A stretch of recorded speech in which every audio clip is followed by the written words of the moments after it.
Thank you, Mr. Chairman. Thank you, Secretary Blinken. Let me just follow on the line of questioning you were just engaged in with Senator Murkowski about China and our global competition and things we can and should do to strengthen our position in the world.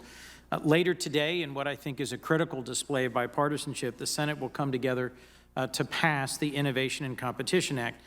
This sprawling bill includes within it some sections specific to the State Department and USAID. In fact, it authorizes about $8 billion for state and AID that will position us to better lead the world through the adoption of industries of the future and to compete with China through measures to boost R&D and revitalize manufacturing, and outlines a U.S. diplomatic and national security strategy. Will you be willing to work with the SFOP subcommittee in a separate briefing on China to discuss the ways we can make the best use of our foreign assistance funds to counter Chinese influence? And will you support the funds authorized in this bill and work with this committee in the spirit of that legislation to keep the emerging technologies of the future free and open and consistent with our values as a critical part of our work to advance democracy? Yes, and I have to tell you again that we really applaud this initiative. I think it's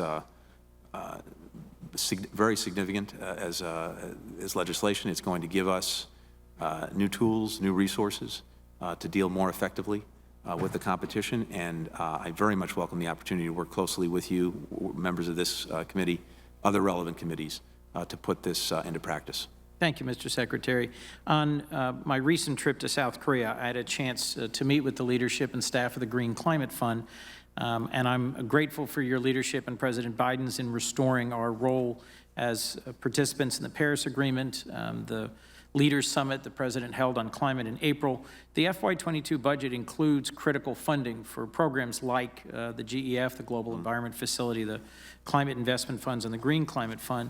I'd be interested in hearing briefly how you see those investments advancing our core values and interests around the world. This, as you know very well, Senator, is a critical year and a decisive decade when it comes to climate and actually dealing with the challenge posed by climate change. We have the COP26 coming up at the end of the year.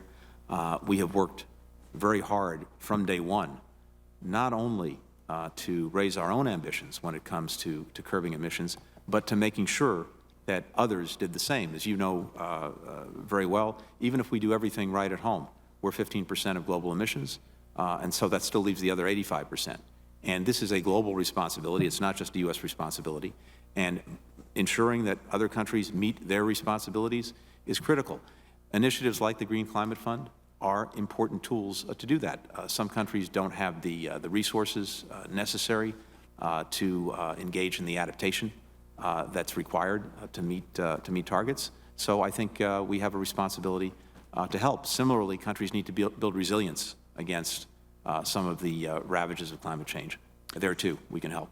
As both Canada and the EU are moving towards implementation of a carbon border adjustment mechanism, I look forward to engaging with you on how the administration is thinking about the role of trade in achieving global climate goals and how we help keep American industries and agriculture and production competitive in that global context.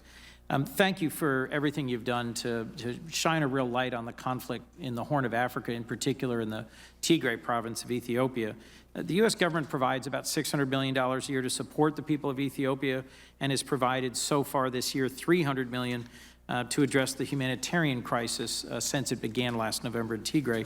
I am gravely concerned about the ongoing scale of human suffering, including reports of imminent famine and systematic killings and sexual abuse. I'd be interested in hearing briefly from you about what you think state and AID are doing and can do about the lack of improvement in humanitarian access into Tigray for the UN and U.S. humanitarian partners. Well, first, I just want to thank you for your own leadership and engagement on this. You have been an absolute champion in trying to move this to a better place, including your direct engagement on a very important trip on behalf of the President with Prime Minister Abiy and others. And I think that gave us a good foundation that we've been trying to work with. But to your point, it has been extremely challenging. We are seeing not only now the atrocities committed by various forces in Tigray, Eritrean, Amharan, as well as Ethiopian, but to your point, a famine. Not a natural famine, but one that is actually man and woman made, in the sense that I think there's the deliberate destruction of crops, of food resources, as well as displacement of people that is causing that. As you know, we appointed a senior envoy, Jeff Feltman, one of our most experienced diplomats, who, after working for the State Department for 26 years, went on to be a senior official at the United Nations.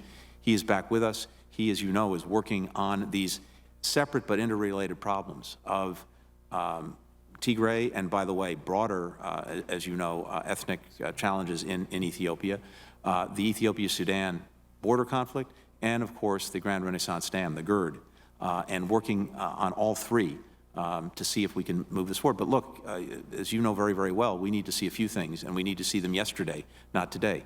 We need to get all of these disparate forces out of Tigray, starting with the Eritreans and the Amharans. We need some kind of cessation of hostilities or ceasefire, and we need humanitarian access. So we're pushing on all of those fronts. We very much welcome continuing to work closely with you to see if we can make some progress. Well, thank you. Just a last quick comment. I'm so pleased to see your budget strengthening positions in the State Department, adding 500 additional positions and adding a Chief Diversity and Inclusion Officer, and look forward to working with you to invest in the workforce of the State Department. Many of us who visit embassies overseas have seen how they've been overextended in recent years, and I'm grateful for a budget that advocates for the people of the State Department around the world. Thank you, Mr. Secretary. Thank you for your indulgence, Mr. Thank you. We're going to